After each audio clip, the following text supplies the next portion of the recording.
Boa tarde, irmãs. Estamos aqui dia 30 de julho de 2020, graças a Deus. E vamos hoje estudar mais um artigo de vida cristã do terceiro trimestre de 2020, ao encontro dos que sofrem. E esse assunto ele fala sobre a capelania hospitalar, que é um ministério que é exercido nos hospitais, ele é regulamentado legalmente e nós vamos aprender aqui o que é a capelania hospitalar, quem é o capelão hospitalar, o que ele faz, quais são as regras, porque a capelania hospitalar tem regras a serem seguidas.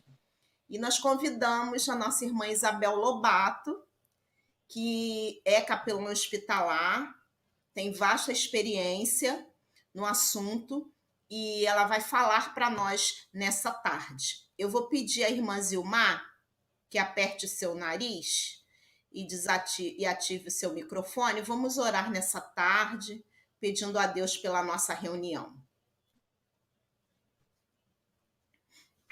Senhor Deus, somos gratos a Ti por mais esse dia, Senhor Deus, da nossa existência, por mais esta manhã que passamos, pelo nosso pão de cada dia que nos concedeste, por mais esta tarde, estamos aqui, Senhor, na Tua presença, para ouvir mais uma vez, Senhor, a respeito, Senhor Deus, do estudo dessa revista Vida Cristã, Pai, que tanto tem se edificado a nossa vida, tanto tem nos instruído, Pai. Eu pedi a Tua direção, sua vida, Senhor Deus, dessa Tua serva que vai estar passando para nós, Senhor Deus, tudo como agir, Senhor, como fazer, Senhor, desse trabalho, Senhor Deus, de evangelismo, Senhor Deus, que muitas vezes, Deus, o Teu povo está dentro dos hospitais fazendo, que possamos estar, Senhor, aprender mais uma vez, Senhor Deus, como devemos agir dessa forma nos hospitais. Usa a Tua serva Isabel, Senhor Deus, fala, Senhor Deus, nos nossos corações, dá-nos sensibilidade para entendermos, Senhor Deus, com clareza, Senhor Deus, o como agir, o como fazer, Senhor Deus, qual é o papel realmente, Senhor Deus, das pessoas agir, né, dentro do hospital, Senhor Deus, com esse trabalho. Seja conosco, obrigado pela vida da tua serva Elane, da Sônia, da Marli, todos que estão aqui conosco nessa tarde, Senhor Deus, para ouvir, Senhor Deus, a voz da tua serva falando conosco nesta tarde. Seja conosco, dirija nossas vidas, perdoa os nossos pecados, será que eu faça em nome de Jesus. Amém. Amém. Nossa irmã Isabel está com a palavra. Olá, queridos, graça e paz.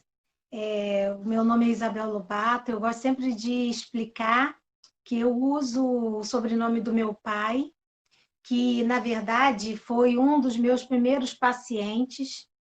Eu nasci num lar onde o meu pai já era evangélico, a minha mãe já era evangélica, e isso fez toda a diferença na minha formação. Isso foi muito importante, porque nós fazíamos o culto doméstico todos os dias.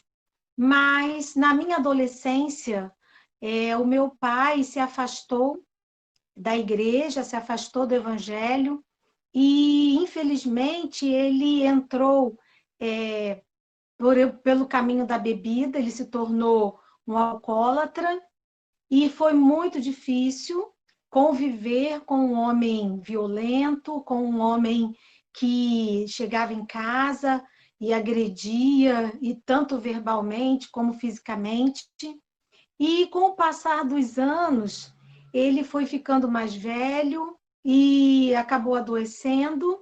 E quando eu não convivia mais com ele, né? Eu não tinha mais um contato direto com ele, e quando a minha irmã, uma das minhas irmãs mais velhas, me avisou que ele estava doente, eu ainda não fazia capelania, e eu então fui atrás dele, né?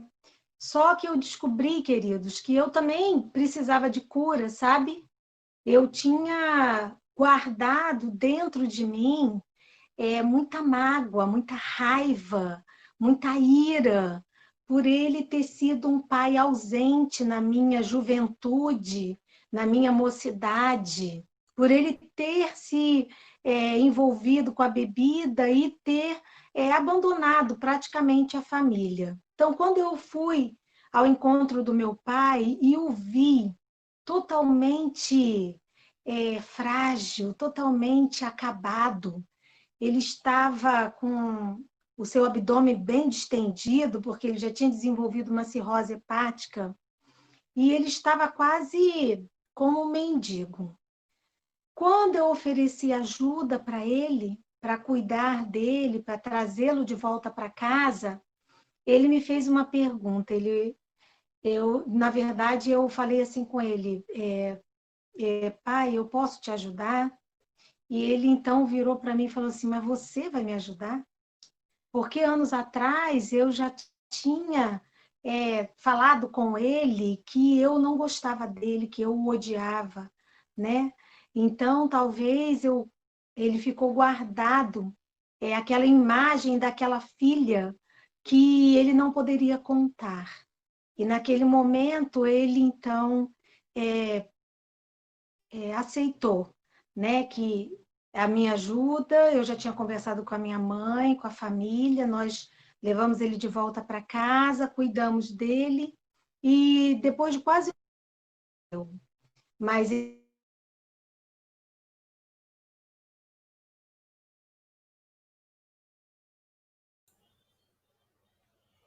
É assim mesmo, vai e volta. que eu fui ao encontro dele no momento onde ele estava em sofrimento, eu fui ao encontro dele, mas não com a minha força, porque, assim, humanamente falando, talvez eu queria até vê-lo pior do que ele estava, mas Deus já tinha trabalhado isso na minha vida, no meu coração, e eu pude, então, ajudá-lo.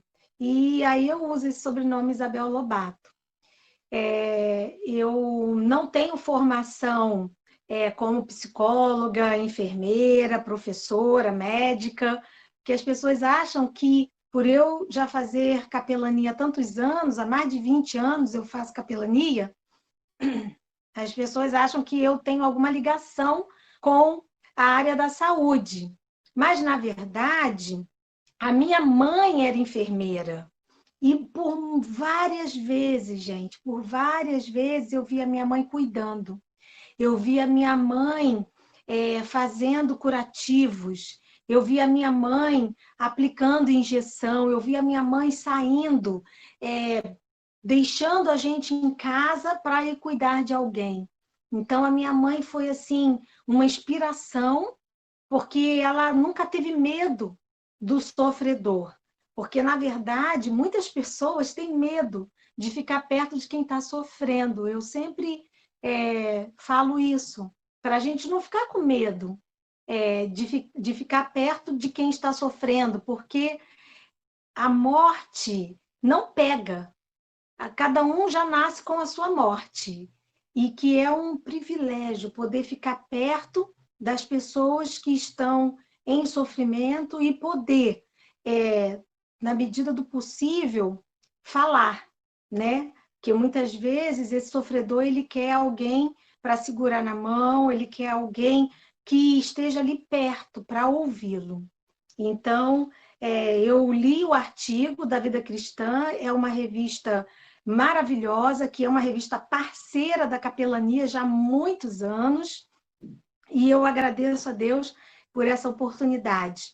E esse artigo, gente, está muito bem escrito, né, pelo capelão Antônio Carlos Ramos, e ele coloca na bibliografia o nome da Eleni. Eleni Vação é uma capelã já com vasta experiência, e eu sempre digo que 90% do que eu sei eu aprendi com ela.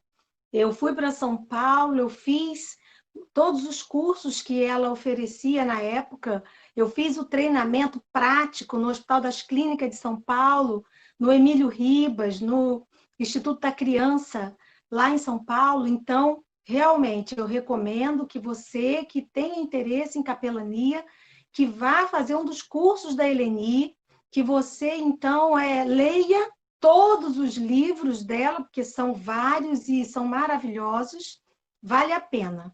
Ele também usou, o Antônio Carlos, é um artigo do reverendo João Brilhante, e eu tenho a honra de dizer que esse pastor foi meu aluno lá no curso de formação de capelania no Hospital Evangélico, na Tijuca.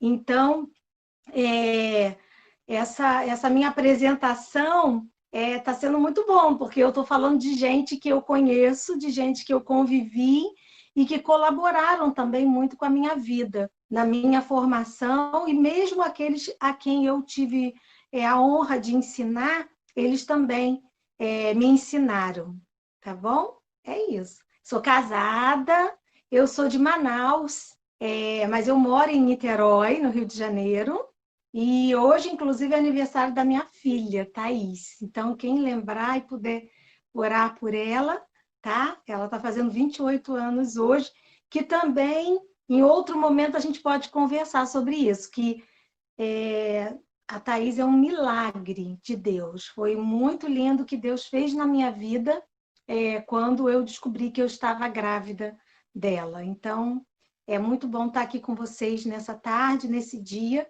ainda mais sendo um dia tão especial. O que mais? A Elane quer perguntar? Alguém quer perguntar alguma coisa? Ou eu posso desenvolver os temas? Você pode ir desenvolvendo os temas, tá bom?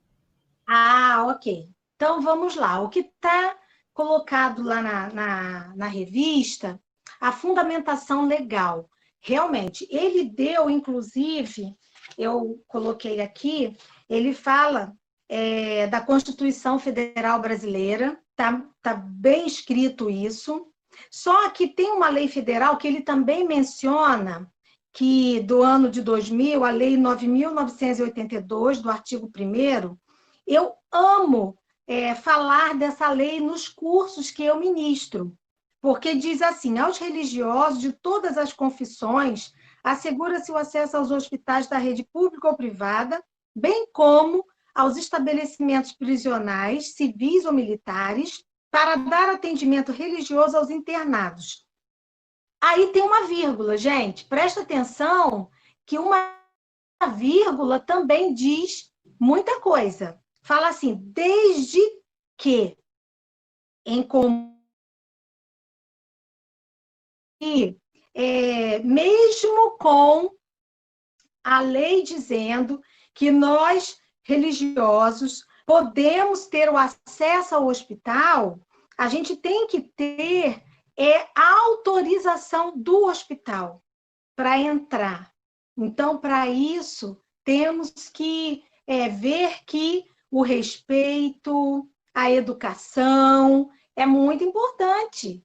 Não fica bonito para qualquer religioso, e isso para qualquer religião, né? Para qualquer confissão religiosa, que a lei aqui para todas as confissões religiosas, chegar no hospital e querer entrar simplesmente porque é um religioso. Não é assim que funciona. O hospital, a lei diz, desde que em comum acordo com estes. Estes quem? A entidade, né? A instituição, ou quando esse religioso tem também o pedido de um dos familiares do paciente que está ali internado.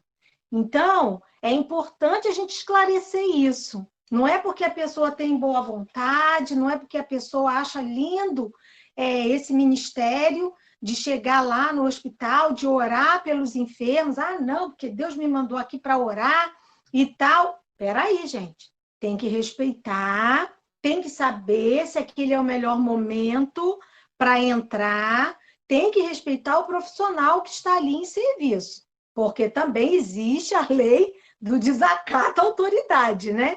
Então, é esse cuidado que eu gostaria de lembrar aqui nessa fundamentação legal que ele muito bem colocou, mas, inclusive, tem um artigo 1º e tem um artigo 2º, que a gente também tem que acatar as normas daquela unidade de saúde.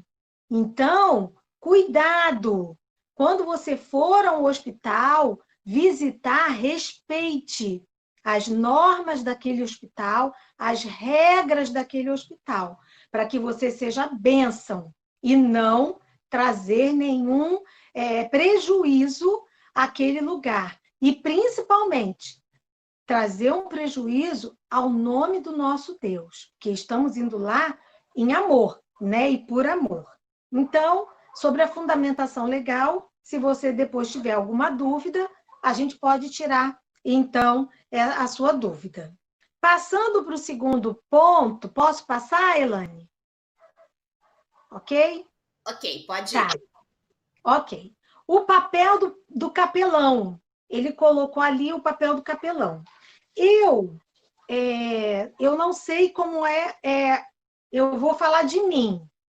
Eu tenho essa capacitação, né? Eu tenho essa formação. Eu estudei na Unicamp, que é uma universidade no interior de São Paulo, em Campinas, e eu também fiz os cursos da Eleni. Então, isso é importante a gente mencionar sobre quem é esse capelão, qual é a formação dele, qual é o papel dele ali no hospital. Eu não sou remunerada por nenhum dos hospitais que eu atuo. Então, eu assinei um termo de adesão ao serviço voluntário, que, aliás, isso também é uma lei que você deveria depois procurar saber, tá? Existe uma lei, 9.608, que é a lei do voluntário. Então, nessas unidades que eu atuo voluntariamente. Eu sou uma capelã voluntária. Eu não recebo salário para estar atuando ali nessas unidades. O papel do capelão, algumas pessoas às vezes confundem, né? Porque o capelão ele não precisa ser necessariamente pastor ou pastora. O bom, claro, é que ele tenha uma formação teológica, um curso básico, né, de teologia, porque ele é a pessoa que o hospital reconhece como uma autoridade religiosa ali. Porque se tem algum problema de saúde física, o médico vai conversar com outro médico. O médico vai conversar com a enfermagem. Se existe algum problema social daquele paciente, o serviço social do hospital vai entrar em contato com a família. Então, o capelão, ele é responsável pela parte espiritual. Então, daí é importante a gente frisar que o capelão, ele não deve falar da sua igreja. Ele vai falar da sua fé em Deus, da sua fé em Jesus Cristo como o único caminho para Deus, mas ele deve evitar falar da sua igreja. Por quê? Porque o hospital é um campo missionário. E ali tem pessoas de todas as confissões.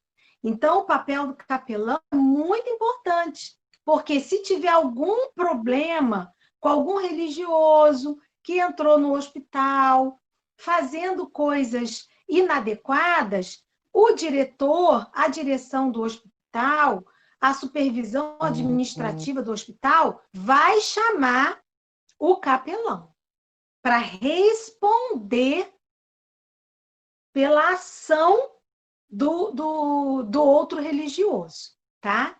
Então, o papel do capelão é muito importante.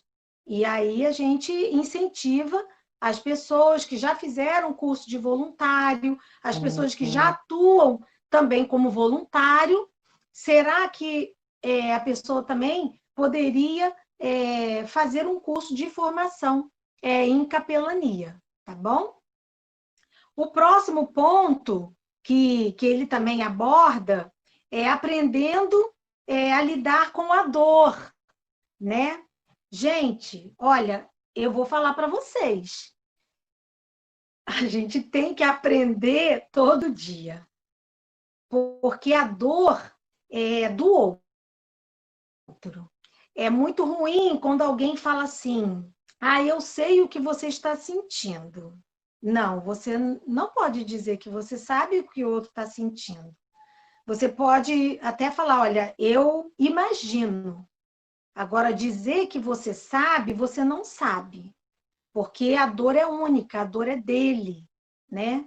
Então, claro, existe a empatia, que é você se querer ficar junto, querer se colocar até no lugar dele. Mas a gente só tem que prestar muita atenção com essa frase, né? Ah, eu sei o que você está sentindo, quando na verdade essa frase ela não é totalmente verdadeira. E aprender a lidar com a dor, na verdade, nos torna até mais sensíveis, né? Porque a gente vai ouvir várias histórias, queridos, e eu vou confessar, eu tenho que fazer cara de paisagem, né? Para o paciente, mas por dentro eu estou sofrendo, eu estou chorando, eu estou me perguntando, meu Deus, como essa pessoa está conseguindo, né, lidar com isso? Porque é difícil, gente, é difícil, mas o mais importante é você não se endurecer. Se você se endurecer, se você não chorar com aquela situação, claro, a gente não vai chorar na frente do paciente, né? A gente não vai chorar mais do que o paciente, mas a gente tem que entender a importância de, muitas vezes, até fazer silêncio na hora da dor do outro. Porque não vá com um sermão pronto, não vá com uma frase de efeito para impressionar aquela pessoa. O paciente, ele só quer alguém para ouvir.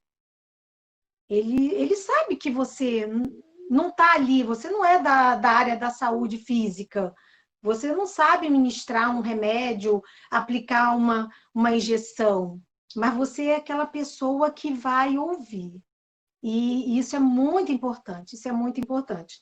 Eu até anotei aqui um texto bíblico que fala muito ao nosso coração, que está lá em Efésios 3,14.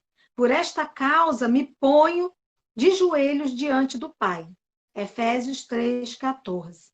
Querido, eu falo que para eu estar no hospital, alguém está de joelho. Alguém está de joelho pela minha vida.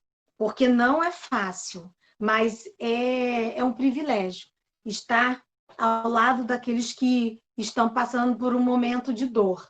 E Jesus, né? Ele queria estar ao lado dos sofredores, né? Ele veio para os doentes, né? Ele veio exatamente para quem está em sofrimento e para poder dar essa oportunidade de conhecer o amor dele. O outro item, posso passar? Posso passar, Elaine? É porque fica tudo tão pequenininho que às vezes eu não enxergo direito. Pode passar. Quando você fala, eu consigo. E ver aí o horário, tá, Elaine? Que eu esqueci de trazer o meu relógio. Tá, não se preocupe não. Pode ir. O que o paciente, também é uma pergunta, né? O que o paciente espera do capelão? Gente, se você chega ali, perto de alguém que está internado, eu estou falando primeiro de hospital, depois eu até vou abordar mais uma outra situação. Ele espera que essa pessoa que vai falar em nome de Deus seja uma pessoa amorosa, seja uma pessoa acolhedora, seja uma pessoa que vai ouvi-lo, que não vai julgá-lo.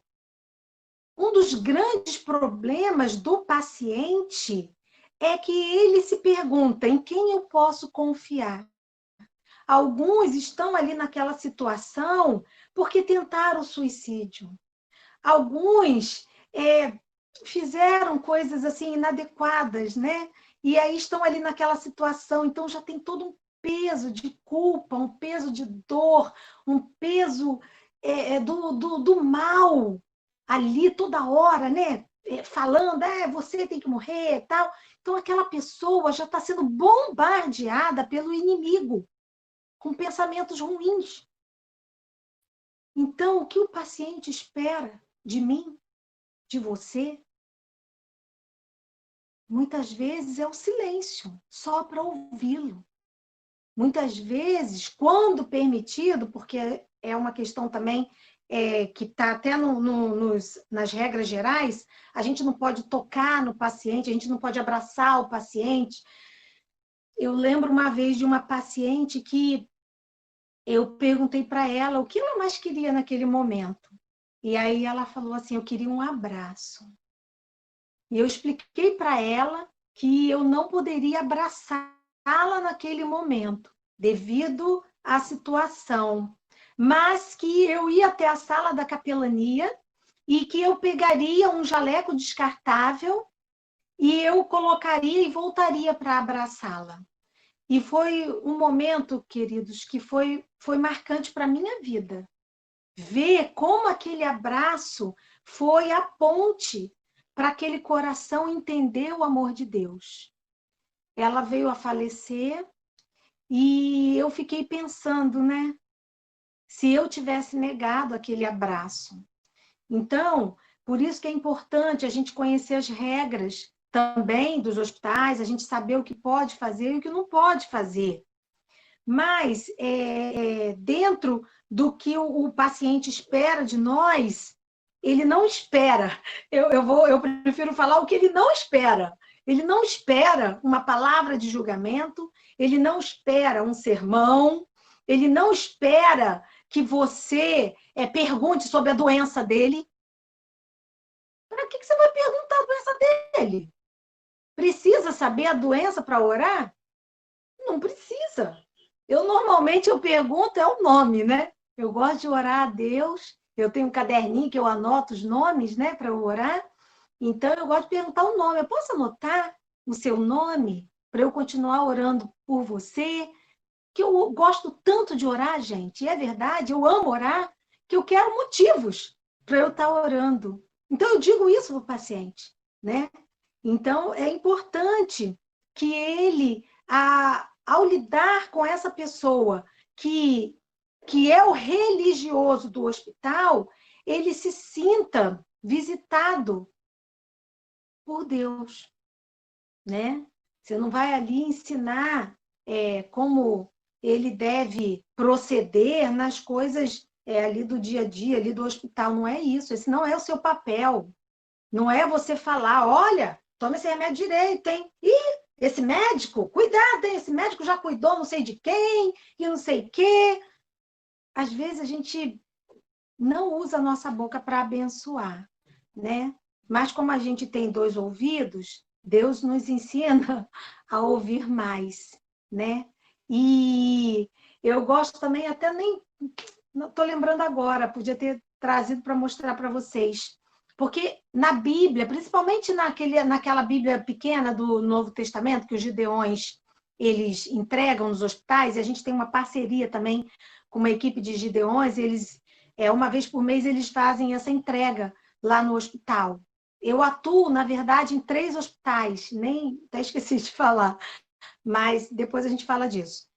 E é bem legal, porque ali fala assim, quando a pessoa se sente solitário, quais os textos bíblicos? Quando a pessoa se sente com medo, quais os textos bíblicos? Então, num dos treinamentos que eu dou, que eu ministro, eu falo sobre isso. Gente, leva um Novo Testamento, leva uma biblinha que caiba no seu bolso, no bolso do seu jaleco. E aí, então, você pinta essas passagens. As passagens que falam de medo, por exemplo, eu pinto de amarelo. As passagens que falam de esperança, eu pinto de verde.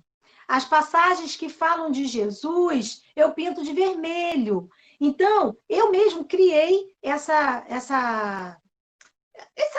dicionário de cores. Então, quando eu percebo que o paciente começa a falar que ele está com medo do resultado do exame, que ele está com medo da cirurgia, que ele está com medo de dormir, né? Então, eu já me ligo, amarelo. Amarelo fala de medo.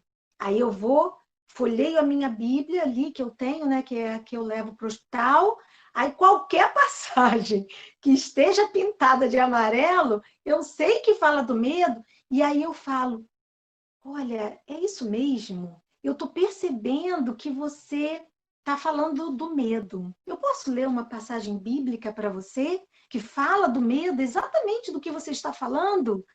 E aí ele pode. E aí, gente, eu abro a Bíblia, a palavra de Deus, que tem todo o poder, toda a autoridade, né? Não são as minhas palavras, é a palavra do nosso Deus.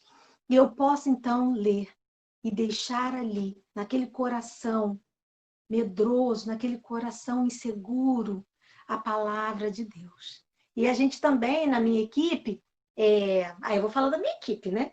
A gente entrega, que a gente chama de marcador de página, tá? Então, fazemos, confeccionamos, somos nós mesmos que confeccionamos os marcadores de página e cada marcador tem um versículo bíblico. E a gente vai com o jaleco, né, com o bolso do jaleco cheio de marcador de página. E aí a gente vai oferecendo, a gente vai entregando para o paciente, para o acompanhante, para o profissional de saúde, e a gente vai espalhando a palavra de Deus lá no hospital. Posso passar para o próximo ponto? Pode Elane, fala. passar. Então, eu acabei entrando um pouquinho, né, no tema do que não deve fazer, né?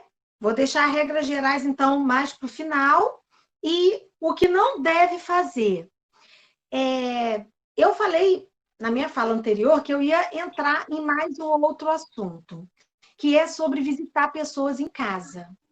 O que acontece, queridos? Eu sei que tem pessoas que falam assim, ai, não, hospital, ai, não, eu tenho medo, eu me descompenso, eu não gosto de hospital. Gente, quem é que gosta?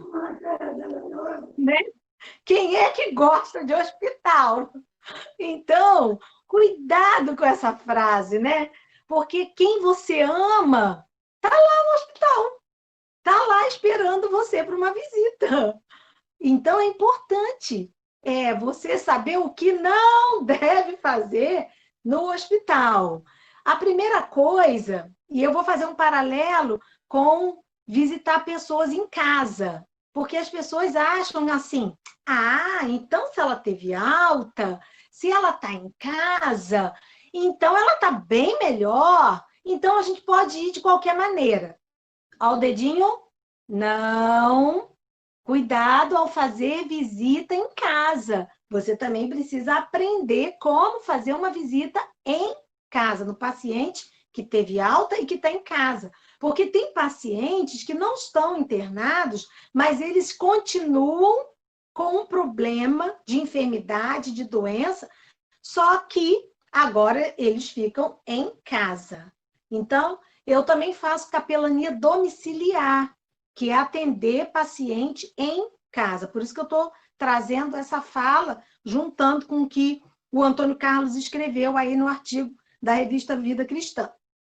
Então, o que não deve fazer, tá? Eu não vou nem entrar no que ele escreveu, porque no que ele escreveu, você tem aí a Vida Cristã. Se você ainda não tem, faça contato, tá? E você pode ser aí assinante, que eu recomendo. Gente, é maravilhosa. A revista é muito boa. E aí, o que você não deve fazer quando você vai fazer uma visita? No hospital, vamos falar primeiro. Dá boa tarde. Pelo amor de Deus, gente. Como assim dá boa tarde? A tarde está boa para quem? Fala sério. A primeira coisa que as pessoas... Oi, boa tarde. Como é que você vai? Gente, esqueceu? Você está no hospital. Então, vamos treinar. Não recomendo você dar uma boa tarde, porque a pessoa pode não gostar e falar, a tarde deve estar boa para você, né? Que veio aqui e daqui a pouco vai embora. E eu, que já estou aqui há um mês, já estou aqui não sei quanto tempo, que eu estou aqui nesse hospital, que não sei o quê. Então, cuidado. Como eu lido com criança ela é muito espontânea, né? Muito verdadeira. Então, criança fala na lata. Mas o adulto, muitas vezes o adulto, né, vai querer ser educado. E aí, oi, boa tarde. Então, eu recomendo, não dê boa tarde. Você chega, oi, dá licença, peça licença. Afinal, aquela pessoa está ali sendo cuidada por tantas pessoas diferentes, né? Pessoas que nunca tiveram afinidade com ela em nada na vida e agora estão tocando no corpo dela, estão vendo o corpo dela, né? Fazendo curativo. E isso é muito ruim. E aí você já chega, oi, toda linda, maravilhosa, dando boa tarde, toda feliz da vida. Cuidado. Então, sempre quando eu vou chegando, a gente tem todo um procedimento, né, de lavagem de mãos, de colocar o jaleco, de prender cabelo, de tirar todos os adornos, para qualquer área do hospital que eu vá, mas como eu faço sala vermelha, eu faço CTI, então isso já é de praxe, e sem adornos, e sem aliança, sem o relógio, então a gente já faz a desinfecção, mas o que você não deve fazer ao fazer uma visita é dar esse boa tarde. Eu recomendo você chegar, oi, olha quem chegou, Isabel, olha, que às vezes o paciente, por conta da medicação, ele está descompensado, ele não sabe que dia é hoje, ele não sabe se é de manhã, ele não sabe se é à tarde, ele fica muito assim, fora dessa realidade, né? Então, chegue devagar, chegue muito mansamente, né? Não chegue vaporida. Ai, meu Deus, ai, que calor. Ai, que calor que está aqui. Meu Deus do céu, está muito quente. Por favor, gente, não faz isso não, tá bom? E aí, não vá ao hospital, recomendação, não vá ao hospital se você estiver qualquer que seja a doença, mesmo que seja uma rinite alérgica. Não vai, tá? Não vá ao hospital de chinelinho rasteira, de saia. Por quê, gente? Porque o hospital pode ter coisas no chão, pode ter uma agulha no chão, você pode pisar, você pode se contaminar. Aquelas saias muito lindas e maravilhosas, mas são muito compridas. E aí você acaba levando aquela bactéria para sua casa. Eu gosto sempre de lembrar que quando a gente vai no cemitério, quando a gente volta para casa, a primeira coisa que a pessoa faz, o que é? Tira a roupa e já vai tomar banho. E isso você também tem que fazer quando vai ao hospital. Agora, com essa situação de pandemia, né? Tá todo mundo aprendendo a tomar mais banho, tá todo mundo aprendendo a lavar as mãos. E eu falo isso, queridos. Eu já estou dentro de vários hospitais há mais de 20 anos e eu nunca me contaminei com nada do hospital. Por quê? Porque a gente sabe se comportar, a gente sabe o que não deve fazer. Então, por favor, não vá cheia de adornos, não vá de cabelo solto, não vá de chinelinho rasteiro, não vá de saia, sabe? Não vá de vestido, vá com uma roupa que melhor proteja o seu corpo, o seu pé. É muito importante a proteção do seu corpo, tá ok? Então, o que não deve fazer, a primeira coisa, é você estar também alinhado àquele lugar. Eu gosto sempre de lembrar para não ir com roupa branca. Por quê? Porque existe... que o adulto passa por isso também, tá, gente? É um nome bem esquisito, é iatrofobia, que significa que a pessoa desenvolve um medo do branco, né? Então, lá no hospital infantil, eu até botei aqui, ó, não sei se vai dar para vocês verem, é o meu jaleco que eu uso lá no hospital infantil, e aí ele é todo decorado, porque ele é branco, por recomendação do hospital, mas toda a equipe da capelania usa, então, o jaleco decorado, para que quebre um pouco esse medo do branco. Então, você que vai visitar alguém no hospital, evite ir de branco, também evite ir de preto. E evite ir com uma roupa muito florida, uma roupa muito chamativa. Então, vá com uma cor, assim, um verdinho, um azul, uma cor que vai trazer calma para quem vai olhar para você. E na revista também ele dá várias dicas para você não sentar na cama, para você não cumprimentar o paciente. Não pode, gente, dar mão para o paciente. Vamos orar. Aí você pega, toca no paciente. Não pode. Hoje, mais do que nunca, né? Agora, esses cuidados valem também para quando você for fazer uma visita na casa de alguém. Ligue antes, veja qual o melhor horário.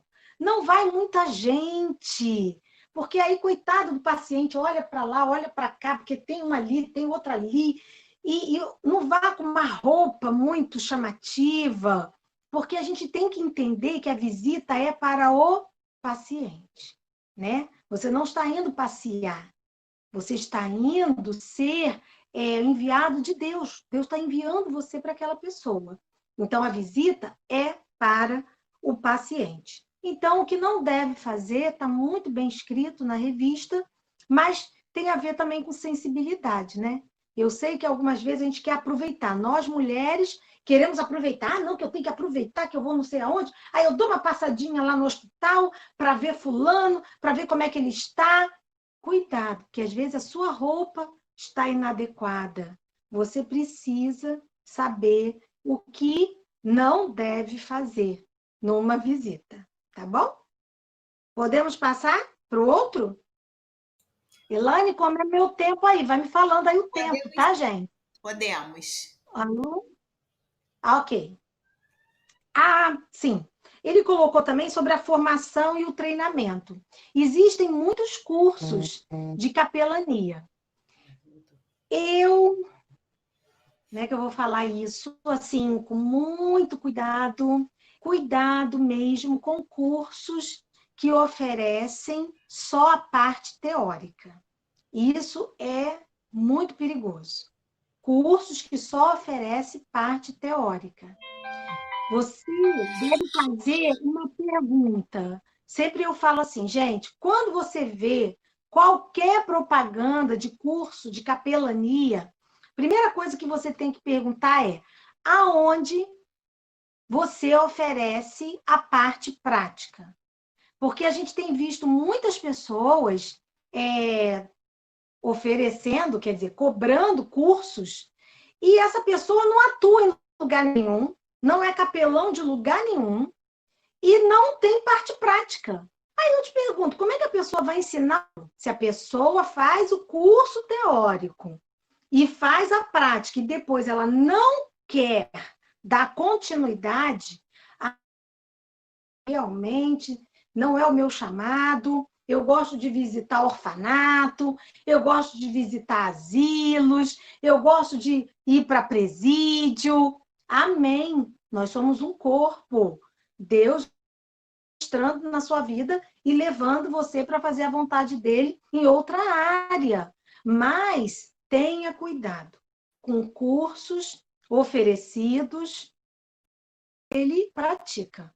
Então, a formação, treinamento, eu já tive a oportunidade até de estar falando na igreja congregacional ali no centro do Rio, na própria sede da Vida Cristã. Desculpa, gente, deixa agora eu que vou precisar beber uma água. Então, eu atuo em 3 hospitais. Graças a Deus, a gente tem um bom relacionamento com a direção do hospital. A equipe da capelania tem uma sala nos hospitais que a gente atua, nós temos um local para receber as pessoas, para conversar com as pessoas. Então, isso é muito sério. Não é porque é um trabalho voluntário, não é porque é um trabalho de amor, né? De entrega, de doação, que é um trabalho feito de qualquer maneira, com sobra. Agora hoje sobrou um tempo, eu vou visitar alguém. Não é assim. É com compromisso, responsabilidade e seriedade. Então, a formação, busque uma boa formação, busque se informar quem é essa pessoa que está ministrando, tá? E aonde essa pessoa atua. Colocou aqui também, já estamos chegando no final, para que existem os capelães. Então, eu já falei um pouquinho antes disso, né? O capelão, ele é um enviado de Deus naquele lugar, aonde muitas vezes o paciente, por estar internado, ele acha que Deus o abandonou. Ele acha que não tem mais jeito para ele. Então, o capelão, ele... e aí eu gosto muito de 2 Coríntios, eu anotei aqui, depois, se você quiser também, gente, é um texto rico que eu tenho para mim, sabe? É na minha vida. Eu amo esse texto que fala que é Paulo, mais uma vez falando, eu de boa vontade me gastarei em favor da sua vida. E, gente, é muito lindo. Eu amo esse texto. 2 Coríntios 12:15, né? Então, fala desse gastar-se para Deus se gastando através da vida dos pacientes. Então, querido, os capelães existem para falar que Deus existe, né? E que Deus pode mudar toda e qualquer situação e que Deus ouve aquela oração que a gente faz na boca, mas a gente faz também no coração e na nossa mente.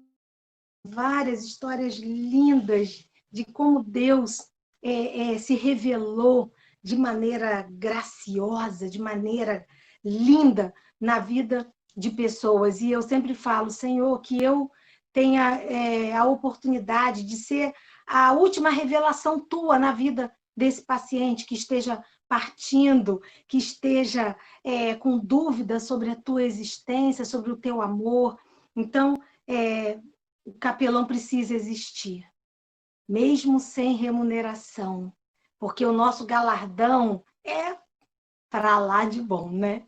Então, eu amo. Aqui, então, chegamos ao final, pelo menos os tópicos que eu vi aqui da revista, as regras gerais, né? Ter respeito. Se o paciente disser não, o paciente tem direito a dizer não.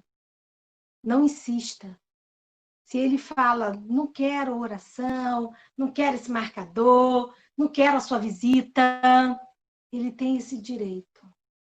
Então, que você entenda que dentro dessas regras gerais, inclui você respeitar o não desse paciente, respeitar o profissional de saúde, que em algum momento ele precisa que você saia para ele poder dar um banho, fazer um curativo, ele vai expor o paciente, né? Então, você tem que sair, porque a prioridade ali são os profissionais de saúde. Então, dentro dessas regras gerais, eu gosto sempre de lembrar para você não invadir a intimidade do paciente, ficar querendo saber detalhes, como é que foi? Olha, será que se não tivesse feito diferente e tal? Para a gente, muitas vezes, a gente, né, como eu falei, a gente não pode estar sentindo a dor dele, mas a gente pode se imaginar no lugar dele. Então, sempre eu me pergunto, como eu me sentiria ouvindo essa pergunta que eu mesma estou fazendo para esse paciente, né? Então, é agir com amor, mas é agir também com sensibilidade, no sentido de ver que você está num ambiente que, se é diferente para você, é diferente para ele também, né? Alguns pacientes nunca tiveram internado, então, como é que é dormir com a luz acesa? Como é que é ter que compartilhar um banheiro com várias pessoas? Então, dentro dessas regras gerais, eu incentivo você a andar mais uma milha com esse paciente que te rejeitou. Perdoar 70 vezes 7 esse paciente que diz que eu não creio em Deus, eu não quero saber de Deus. Não deixa de amar, não deixe de amar, porque o nosso cartão de visita, né, é o amor que a gente diz ter por Deus. Então, Então, se a gente diz que ama a Deus, que a gente não vê, né, que a gente vai falar que não ama aquela pessoa que a gente está vendo. Obrigada, queridos, graça e paz. Não sei aí como é que a Elaine vai conduzir, se tem mais alguma... Eu pulei alguma pergunta, Elaine? Não, fala aí. Certinho. Eu não tô, a minha imagem não está aparecendo porque eu tô com a internet do celular, que o meu Wi-Fi acabou de dar um pau agora. E não está funcionando, mas eu estou fazendo aqui, roteando pela internet do celular. Alguma irmã tem alguma coisa, alguma pergunta para fazer? Só apertar o seu nariz e ativar o microfone.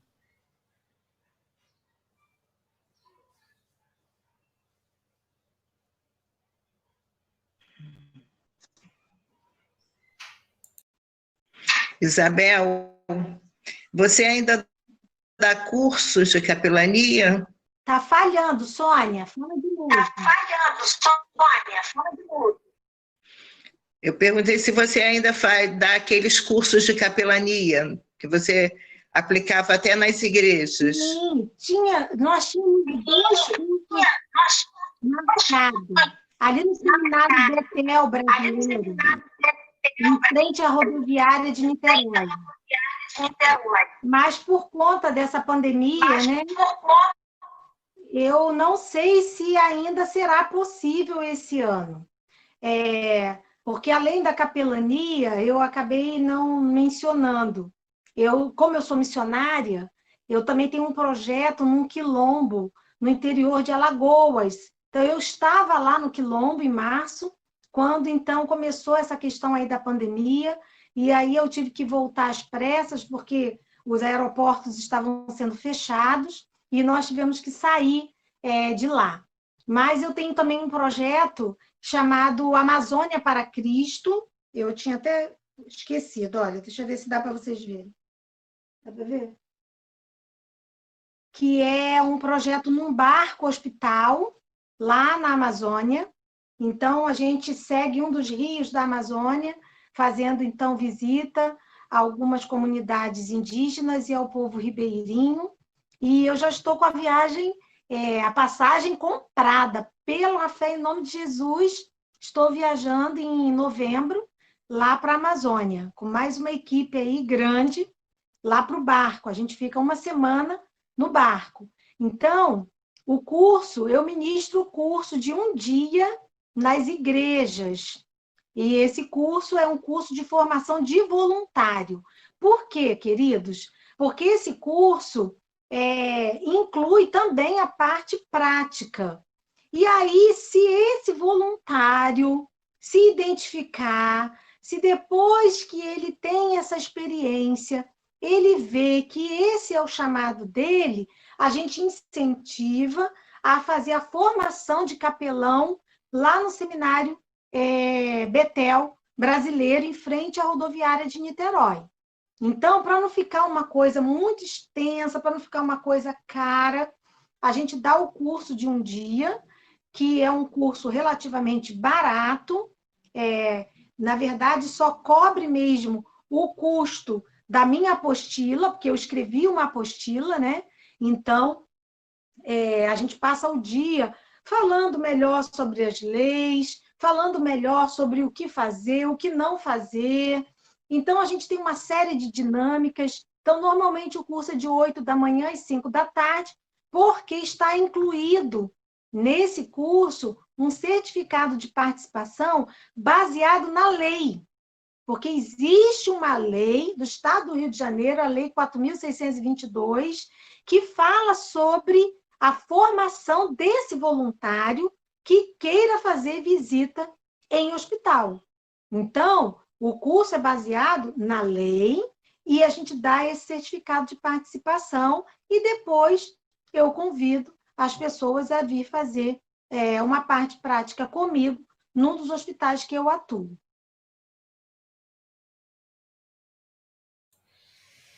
Mais alguma irmã quer fazer alguma pergunta para a irmã Isabel? É que eu não vejo Isabel há muito tempo, vou perguntar. Você ainda está lá naquele hospital que trata dos presidiários? Você não disse Não. quais hospitais? Tá. Na verdade, o que acontece, Sônia?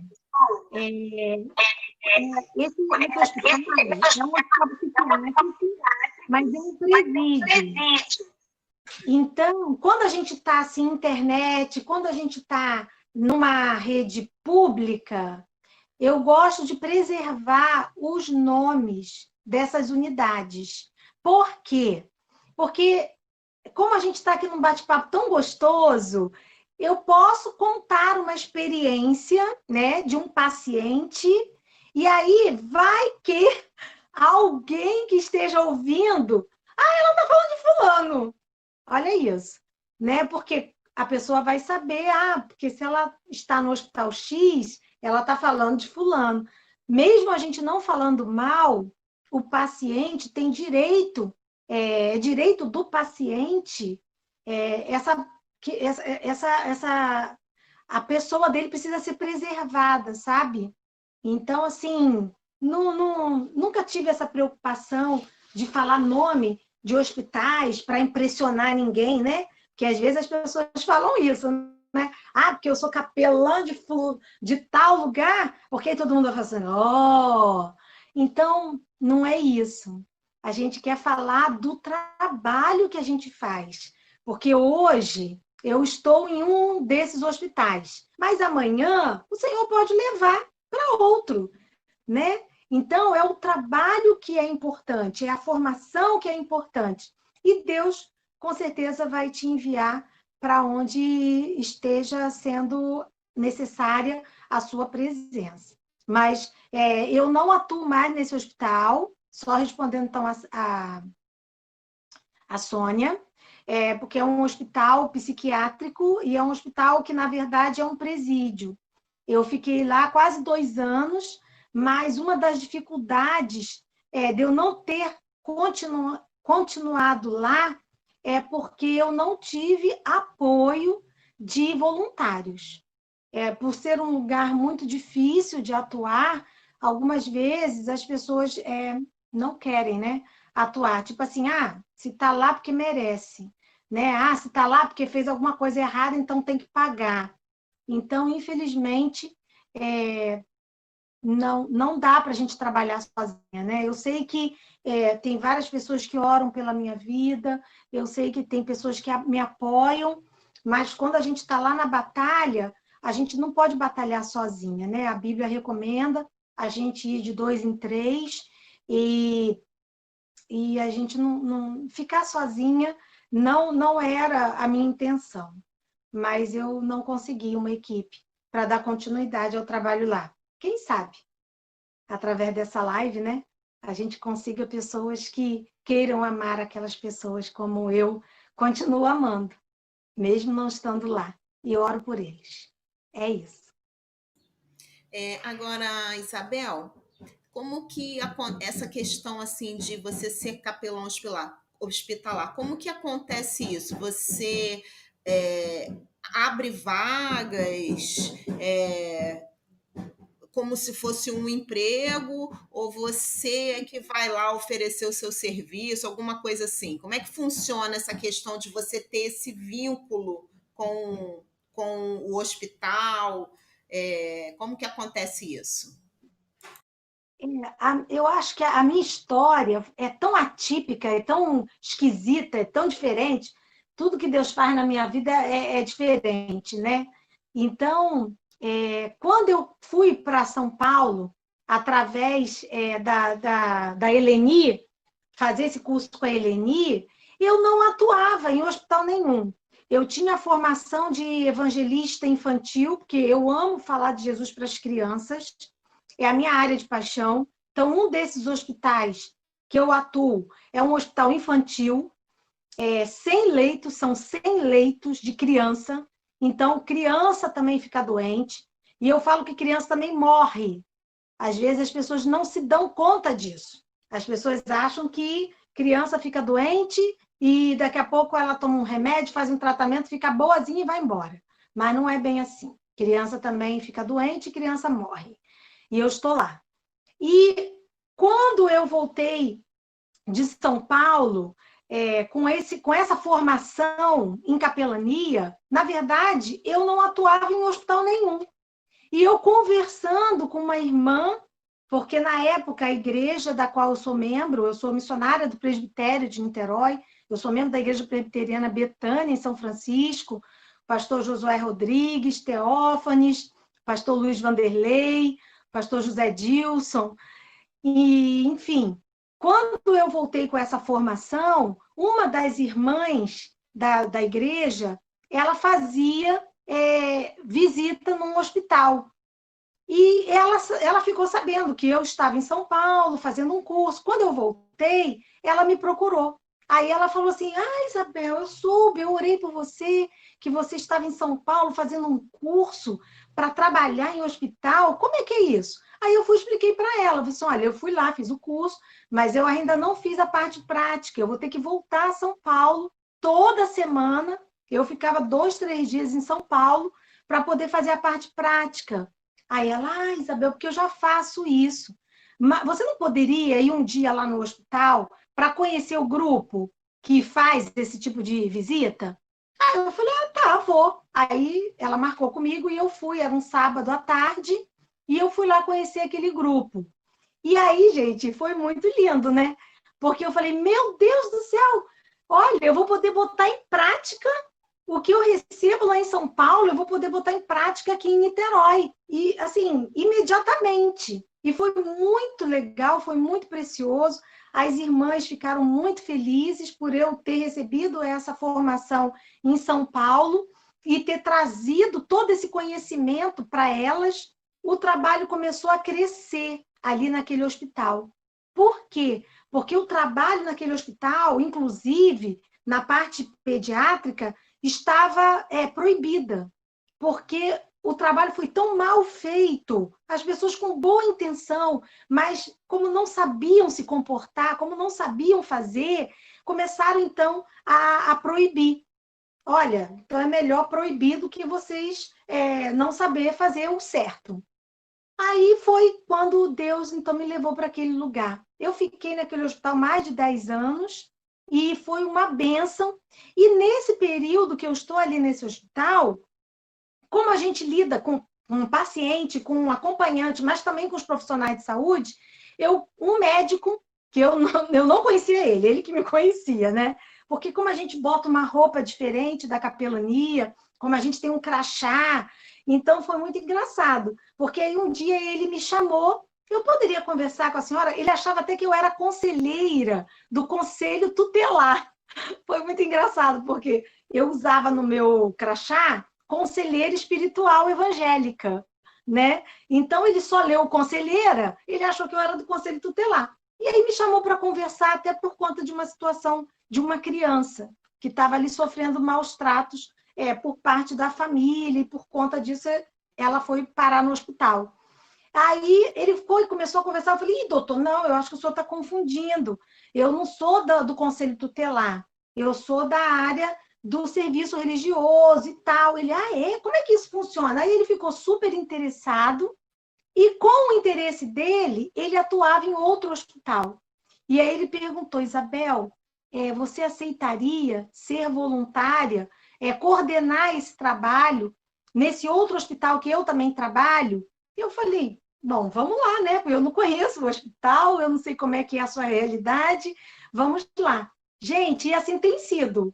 Assim, eu nunca fui no hospital oferecer nenhum tipo de serviço. É sempre alguém que conhece, que indica, e aí eu vou lá, claro, né? Porque a pessoa quer me conhecer, eu vou lá, explico como é que é o trabalho. Até eu falo isso: gente, se você quer saber de mim, não liga para minha casa, não, porque a minha filha vai dizer que eu sou maravilhosa, meu marido vai dizer que eu sou uma bênção, né? Você tem que ligar para a minha igreja para saber quem eu sou, e tem que ir um dia lá no hospital para me ver atuando, né? Então, é isso que é interessante. Então, na verdade, essa coisa de ir apresentar o projeto, eu exatamente nunca fui, mas eu tenho ensinado pessoas, porque eu tenho um projeto, né, claro, né, isso pronto, escrito, então eu ensino pessoas a como fazer isso. e eu não sei se ela está online também, porque a Alane é uma das pessoas que eu investi uma boa parte da minha vida para treinar essa missionária, uma pessoa riquíssima em conhecimento, e ela coordena num trabalho no hospital na Baixada, né, lá no Rio. Então, assim, é bem legal. Tem uma outra voluntária também que eu saí do hospital e treinei ela para ficar, não no meu lugar, imagina, o meu lugar é meu, não tem como, ninguém ocupa, duas pessoas não ocupam o mesmo lugar, mas eu treinei para que ela, então, desse continuidade ao trabalho, porque eu senti que já tinha terminado o meu tempo ali, porque na época eu trabalhava secularmente para poder me manter financeiramente, né? Então, e aí ela está até hoje lá no hospital fazendo trabalho de capelania. Então, tem dado frutos, né? Essa raiz forte, sólida, tem dado frutos. Então, se eu sempre recomendo para a pessoa trabalhar no hospital mais próximo da sua casa. E como, inclusive, isso está na revista, né? O Antônio Carlos, ele colocou isso na revista. Para você chegando no hospital, você perguntar se existe algum trabalho de serviço religioso ali naquela unidade e se ofereça para fazer parte dessa equipe. E até dizendo, olha, eu não tenho prática, mas será que a pessoa que está aqui não pode me treinar? Não posso participar de um curso? Então, o importante é a pessoa ter disposição de fazer cumprir a missão de Deus na vida dela. É isso. Ok. Mais alguma irmã quer fazer alguma pergunta para Isabel? Ai, gente, faz pergunta, gente. Eu quero responder pergunta. Fala, Zilma!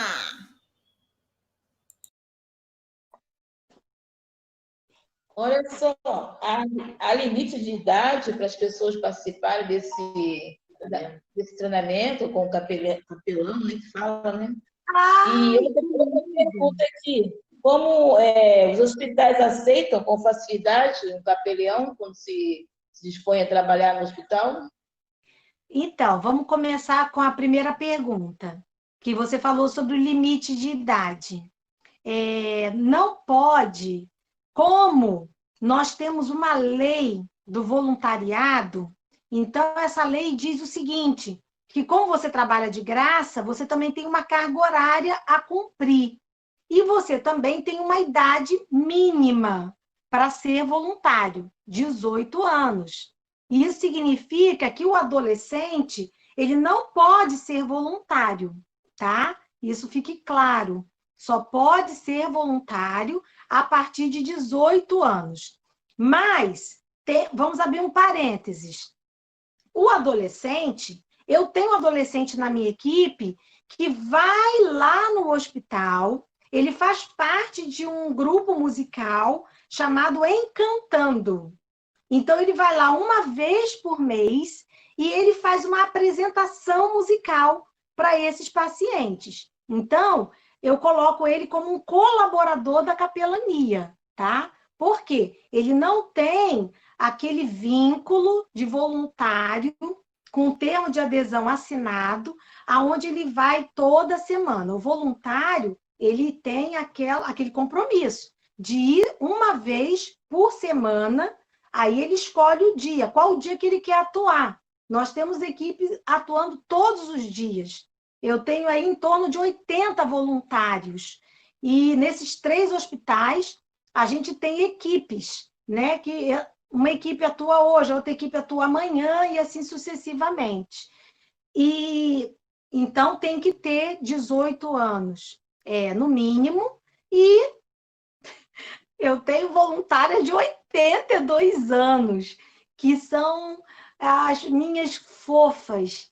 Elas são as primeiras a chegar, elas abrem a sala, elas fazem o café. Quando eu chego, já está tudo no esquema. É uma bênção essas mulheres na minha vida. E eu as amo muito, muito, muito, muito. Então, tem o limite mínimo, né? Mas não o limite aí para tudo. A outra pergunta que você falou, ai meu Deus do céu, eu acho que eu esqueci.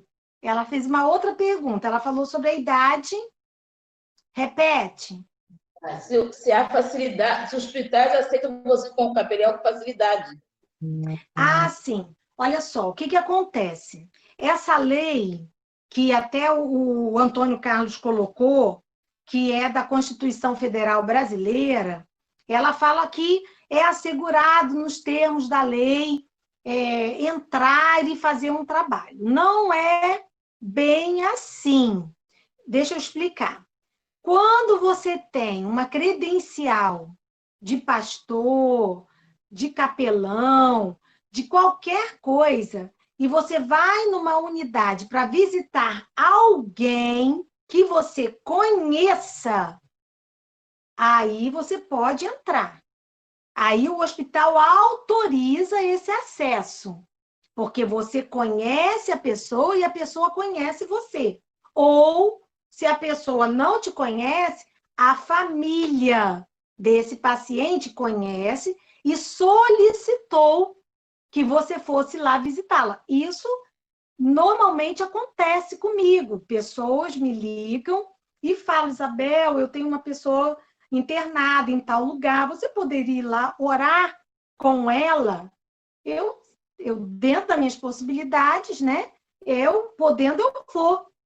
Eu chego na recepção do hospital, eu me apresento, eu falo, olha, eu sou capelã, falo o nome dos hospitais, inclusive, da onde eu sou, eu tenho uma credencial de cada hospital que eu sou capelã, eu tenho a credencial do hospital. É isso que tem que ficar muito claro. Às vezes a pessoa quer chegar para dar uma carteirada do curso que ela fez de capelania. Eu não uso a minha credencial de capelã que eu recebi no curso. Eu uso a minha credencial de capelã que eu tenho dos hospitais aonde eu tenho a presença ali, aonde eu sou capelã daquele lugar. Então, eu explico qual é a função desse capelão que vai entrar para aquela uma pessoa, para visitar aquela uma pessoa. Isso é muito sério, gente. Que às vezes, infelizmente, né, a pessoa tem a oportunidade de entrar para fazer a visita para ela foi autorizada para visitar uma pessoa. O que ela faz? Sai borboletando o hospital todo, sai orando por todo mundo, sai entrando em tudo quanto é setor, aí não lava a mão, não se paramenta corretamente. Olha isso, gente, envergonha o nome do Evangelho, tá? Mas, volto a dizer, se no hospital não tem um serviço religioso, não tem alguém que responda pelo serviço religioso, e qualquer pessoa queira assumir a responsabilidade diante da direção do hospital para ser o coordenador desse projeto, ele pode, desde que em comum acordo com o hospital. O que não pode, gente, é você querer ir lá, porque hoje eu não tenho nada para fazer, vou lá visitar o hospital. Porque Deus me falou para eu vir aqui hoje, porque eu tenho uma grande obra para fazer aqui. Eu falei, é mesmo? Deus falou com você? Engraçado, não falou comigo, que eu já estou aqui nesse hospital há 10 anos. Aí a pessoa fica assim, é? Pois eu já estou aqui há 10 anos. Deus não falou comigo que você ia vir e tal, para fazer uma obra. Então, cuidado, porque às vezes, muito boa vontade para fazer, mas não quer obedecer às regras, os regulamentos, né? E a autoridade que tem naquele lugar. O hospital, não sei se você sabe disso, é um lugar onde tudo funciona, onde os setores estão em harmonia. Então, esse religioso, esse capelão, ele não pode trazer nenhum prejuízo a essa harmonia no hospital. Ele tem que, inclusive, ele tem que agregar, ele tem que vir para somar. Então, é muito ruim, irmãos, muito ruim. Eu já tive essa infeliz experiência de estar lá na sala da capelania, o vigilante, e lá me chamar, Dona Isabel, a senhora pode ir lá na recepção? Porque tem uma pessoa insistindo querendo entrar de qualquer maneira. E aí eu cheguei na recepção, a pessoa lá gritando aos berros, dizendo que ia entrar porque ele era autoridade, não sei o quê, que teteté. E foi uma coisa muito ruim, muito desgastante. Pessoas que vão, em nome de Deus, envergonhar o nome de Deus. Outra? Mais alguma irmã quer perguntar alguma coisa? E duas coisas que você falou aí, né, sobre a questão da gente tomar cuidado com as palavras, né? A gente realmente precisa ter cuidado, né? E uma outra coisa com relação ao não, né? Que o paciente, ele não está dizendo não para você. Ele está dizendo não para ele mesmo. Ele não quer. Então, nós não devemos nunca levar para o lado pessoal quando ele rejeita, né? E nem obrigá-lo, porque ele não está dizendo não para você, não está dizendo... Não, ele está dizendo não para ele mesmo. Não, eu não quero, porque eu não quero. E pronto, e a gente tem que aprender a respeitar, né? Isso também faz parte também das poucas palavras. Quanto menos a gente falar, menos a gente erra, né? É verdade, é verdade. Muito legal, Elane, você falar nisso. Eu lembro que eu fui voluntária durante um bom tempo, mais de 2 anos, num lugar chamado CVV, que é Centro de Valorização da Vida, e eu ficava naquele lugar na madrugada, de domingo para segunda, que era o único dia que eu tinha disponível. O meu horário era de meia-noite às 4 horas da manhã, e eu ficava ali naquele lugar, trancada, sozinha, e com o telefone na minha frente. E o telefone tocava durante aquelas 4 horas, as pessoas ligando, querendo se suicidar, querendo fazer coisas horríveis consigo mesma. E algumas vezes as pessoas me xingavam. Mas aí eu já tinha feito também esse treinamento, né? De que, como assim ela está xingando Isabel Lobato? Ela não me conhece. Ela está ligando para cá, é a primeira vez que ela está falando comigo. Então, como ela está me xingando? Mas, gente, depois daquele xingamento todo, aí eu falava, tá bom, e agora? Vamos falar aí de coisa legal, de coisa feliz, você já está mais relaxada, né? E, gente, aí a pessoa começava a rir, ai, desculpa, mas eu precisava desabafar com alguém, que eu não sei o quê. E foi assim, foi uma experiência tremenda. Eu me dar o direito de não tomar posse daquelas palavras, porque não era para mim.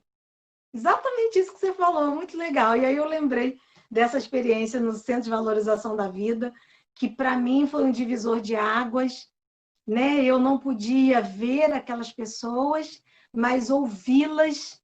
E em algumas vezes, quando eu desligava aquele telefone com o coração pesado, eu orava, pedia a Deus para estar lá, né, com eles. Assim como eu pude estar aqueles pouco tempo ali no telefone, que o Senhor, então, se fizesse presente na vida daquelas pessoas que estavam buscando ajuda, né? E lá no hospital, nós estamos indo oferecer ajuda. Então, o paciente não está pedindo nada. Nós é que estamos lá oferecendo. Se a gente está oferecendo e ele recusar, é direito dele. A gente está oferecendo porque a gente quer. Ele não pediu nada. É bem isso. Verdade. Nós queremos agradecer imensamente por você ter aceitado o nosso convite. Muito obrigada.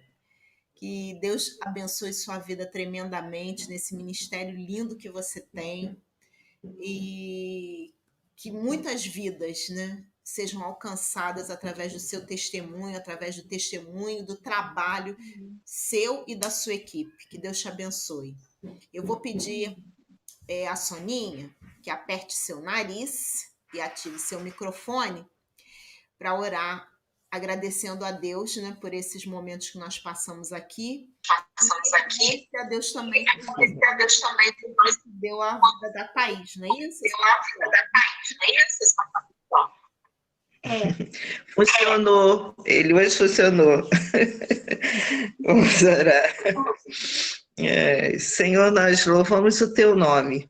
Muito obrigada, Senhor, por esta tarde de aprendizagem, Senhor. Muito obrigada pela vida da Isabel, por quanto tu tens usado a tua filha, Senhor, nas diversas áreas onde ela atua, como tua missionária. Tu sabes, ó Deus, que nós temos sempre orado por ela, sabendo, ó Deus, que ela está por aí, em algum lugar, Senhor, fazendo a tua obra. E nós agradecemos, Senhor, pela disponibilidade dela de doar a sua vida para o teu reino. Agradecemos pela vida de Beto, Senhor, do seu esposo, por quanto tu tens abençoado os teus filhos. Agradecemos pela Thaís, que hoje completa mais um ano de vida, Senhor. Muito obrigada pela vida da Thaís. Tu tens, Senhor, cuidado da Thaís. Nós louvamos o teu nome por isso. Louvamos o teu nome por esta família tão abençoada, Senhor. Que tu continues, ó Pai, com tuas mãos estendidas, guardando-os, livrando-os de todo mal, Senhor. Também agradecemos pela Igreja de Vista Alegre, por quanto, Senhor, Elaine tem se dedicado a este tempo, Senhor, das tardes para realizar as lives. Nós louvamos a Ti pela vida dela, pela disponibilidade e por cada irmã aqui presente, Senhor, e aqueles que também ouvirão depois. Muito obrigada por tudo. Nós agradecemos em nome de Jesus. Amém. E eu estou lá no Instagram. Me acessem lá no Instagram. Tá bom. Tá bom. Quando disponibilizar, Elaine, eu vou mandar para a mamãe, porque a mamãe disse já, manda para mim que eu quero ver Isabel. Tá com saudade de você, Isabel. E o Domingão. Falar para ela. Elaine. É só você